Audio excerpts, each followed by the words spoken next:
So, before I begin, I want to tell you a little bit about some stuff that happened at seminary. Long story short, I grew up Unitarian Universalist. I had read the Bible, but that was probably when I was about 13 or 14, and it was kind of a hate read. Let me see whatever he's talking about all the time. And let me tell you, the Bible, when you read it as a 13 or 14-year-old, is not great. It turns out that the Bible, when you read it as an adult, is not great unless you have context. And it turns out that if you go to seminary, they beat context into your head. If you go to a good seminary, I should say. It makes a difference. So, one of the things that I learned is that I love the Bible. I'm fascinated by it. It's full of amazing stories. As Unitarian Universalists, this is our heritage. This is the thing that we can take and claim and learn from without fear of appropriation, without fear that we're taking somebody else's thing. This is our heritage. Also, we're Unitarian Universalists in Texas, which means that we're a small minority of liberal folks. And, it's our Christianity and Judeo-Christianity. Those are our heritage, but we've always been on the heretical side of that heritage. It's a good way to describe our history if you want to tell people, Christianity, all the heretics, that's us. And so, with all of this, I came to really love learning and preaching from the Bible. And so, some of you have had this experience before, but I am going to preach from the Bible today. So I'm going to start with a reading from the prophet Amos, chapter 5, verses 18 through 24. Alas for you who desire the day of God's justice. Why do you want the day of divine judgment? It is darkness, not light. As if someone fled from a lion and was met by a bear, or they went into the house and rested a hand against the wall and were bitten by a snake. Is not the day of God's righteousness darkness, not light, and gloom with no brightness in it? Thus says your God, I despise your festivals, and I take no delight in your solemn assemblies. Even though you offer me your burnt offerings and grain offerings, I will not accept them. And the offerings of well-being of your fatted animals, I will not look upon. Take away from me the noise of your songs. I will not listen to the melody of your harps, but let justice roll down like waters and righteousness like an ever-flowing stream. 2 notes on language. One is that righteousness is, in translation, it means justice. A lot of times, because we're English speakers in the modern world, we tend to think of self-righteousness when we hear the Bible talking about righteousness. But what it's talking about is how to do what is right. So, who was Amos? A prophet, of course, one of the 12 so-called minor prophets. He lived and preached in Israel during the reign of Jeroboam II, although Amos himself was from the southern kingdom of Judah.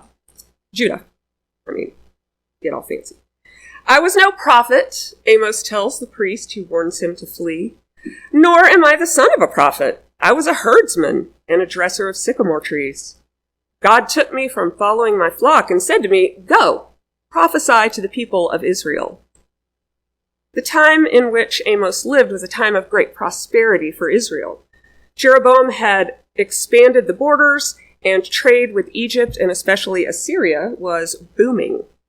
Israel was the most densely populated area of the Levant, and business was thriving.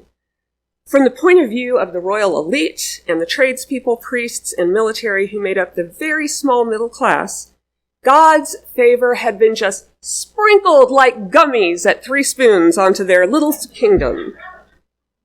But Amos saw something different. Amos was a herdsman and the son of herdsmen. Amos saw small landholders who were forced to borrow against their land during times of drought. When they defaulted because there was no rain, the land was taken by the lenders who had seemed so generous to begin with. The farming families who had cultivated and lived on the land for generations became tenant farmers. Surpluses were expected of them because surplus crops of grain, oil, and wine could be sold to foreign lands for a tidy profit. And when tenant farmers went further into debt, because surpluses collected leave less for sale and consumption by me, the person doing the work, well, when they went further into debt, they might have to sell themselves or their children into servitude for a year or a lifetime.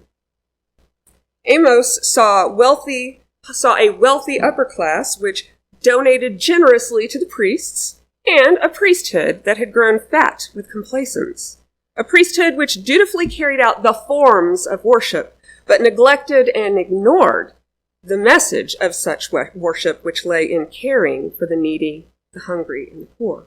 This all sounds so familiar, it's very strange. It's almost like it didn't happen 4,000 years ago. Amos saw that there were more of the needy, the hungry, and the poor, and many fewer who could maintain themselves and their families with dignity and plenty.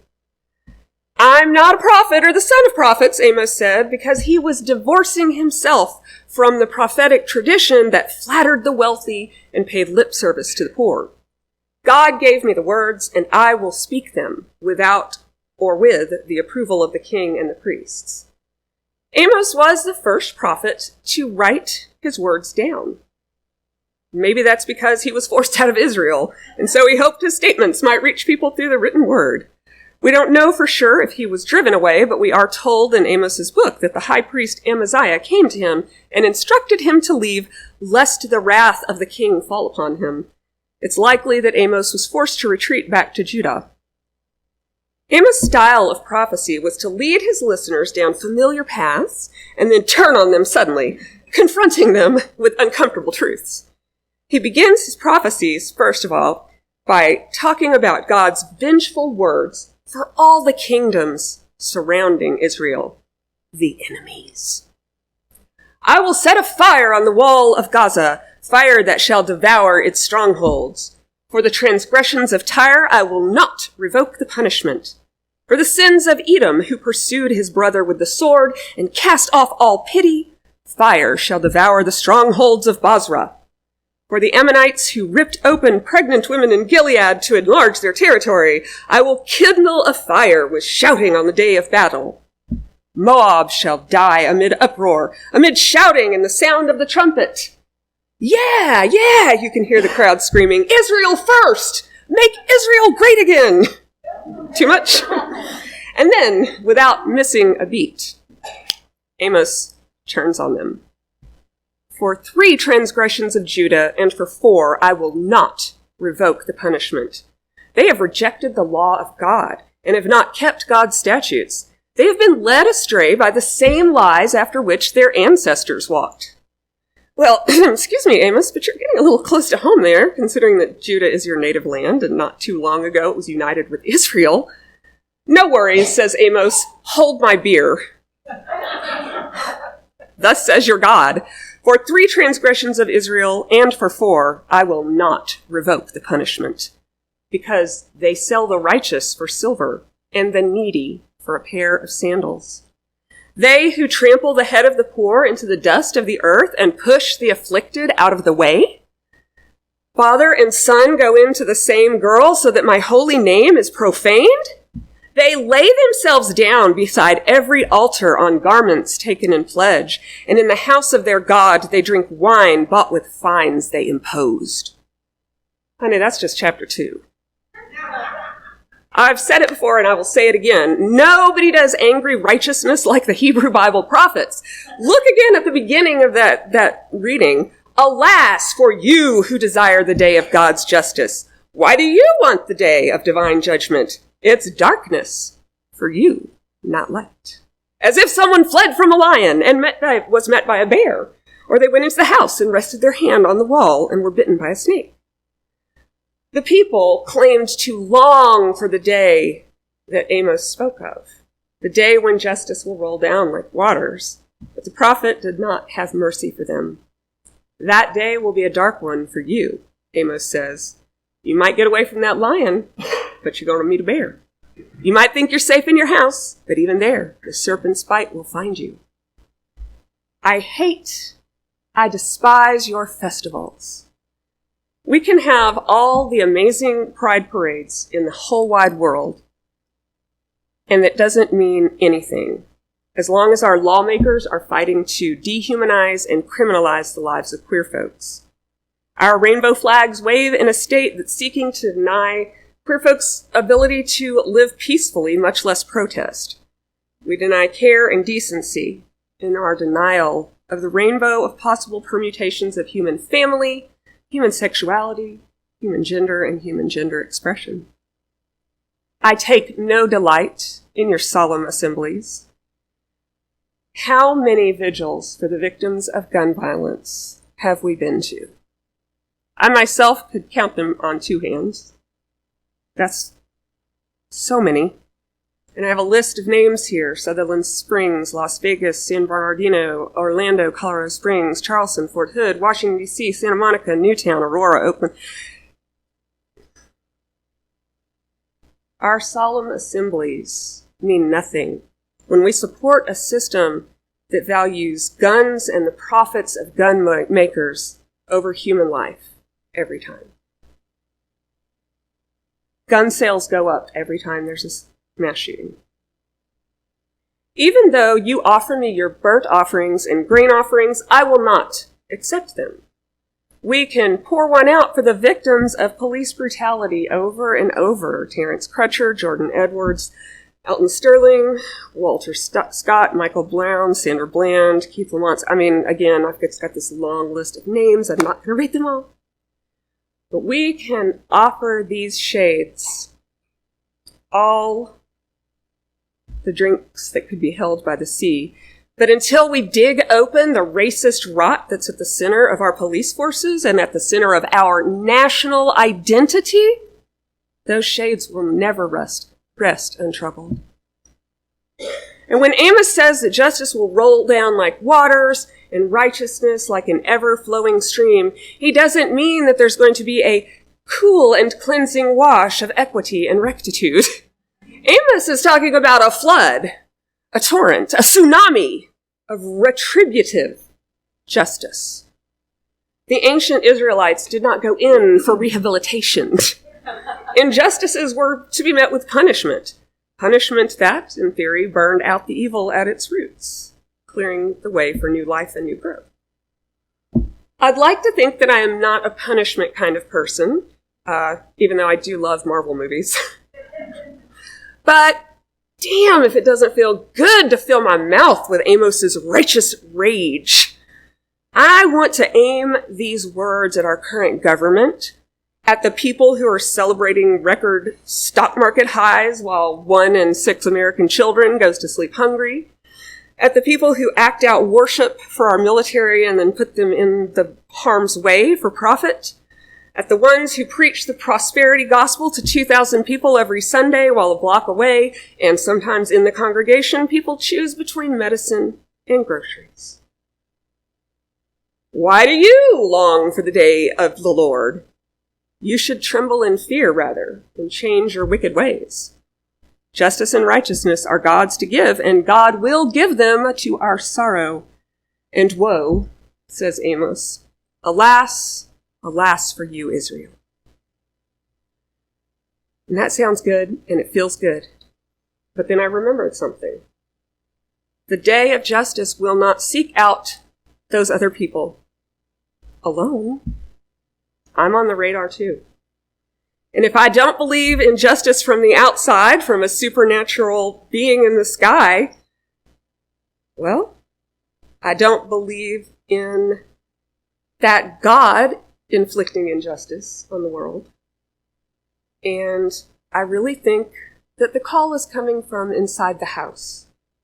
We are the ones who have done the wrongs. Not equally, all. But we are on the radar. There's no away, no matter how far we wish we could run away. The hate and fear of those who target queer people is done in my land. I spend a lot of time avoiding talking about gun violence with my family and friends. The racist violence that is done to my neighbors and my friends is done on my streets and in my city, and I have no explanation for the distance that allows me to compartmentalize it and set it aside, other than the word privilege. Woe to you, O Israel, O America, O Texas, O Kristen Diane Novus Cervantes. Alas for the day of justice when it comes like rolling waters, because I too am unjust.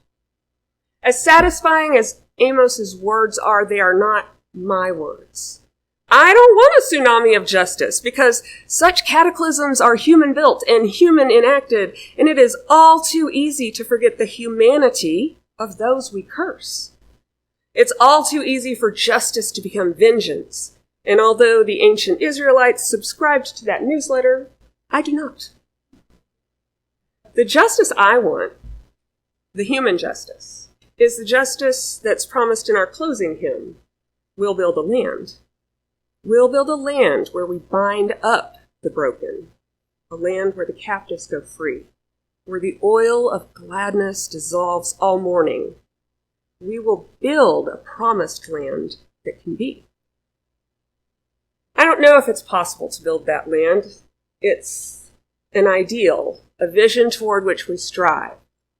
Maybe we only want it because maybe I only want that peaceful world instead of the tsunami because the violent revolution would target me and us, children and grandchildren of many privileges as we are. Maybe my stubborn clinging to this doctrine of love, this faith, that insists that my enemies also have inherent worth and dignity, maybe it's just another way to avoid ugly truths. A way to make nice and pretend our differences aren't real, aren't deep, aren't desperately important to the vulnerable and to the wounded. I don't really know exactly. Amos's words are important, and I will use them when they have use, and you should too. But I'm going to use them in my own way, to build up rather than tear down, to call to account not only our opponents, those who oppose us, but also ourselves. We must hold ourselves accountable. And whatever Amos might have intended by justice rolling down like waters, my justice will not be the punishment of the ignorant, the oblivious, the privileged, but rather the opening of hearts and eyes, even when the heart is my own, even when the eyes are my own. Alas for we who desire the day of God's justice. Why do we want the day of divine judgment? Well, because we long for the binding of the broken, the freeing of the captive, the comforting of those who mourn. These are the words of the prophet. They're also my words and your words. To use, to change, to speak if we choose. Let justice roll down like waters, and righteousness like an ever-flowing stream. Amen. So be it.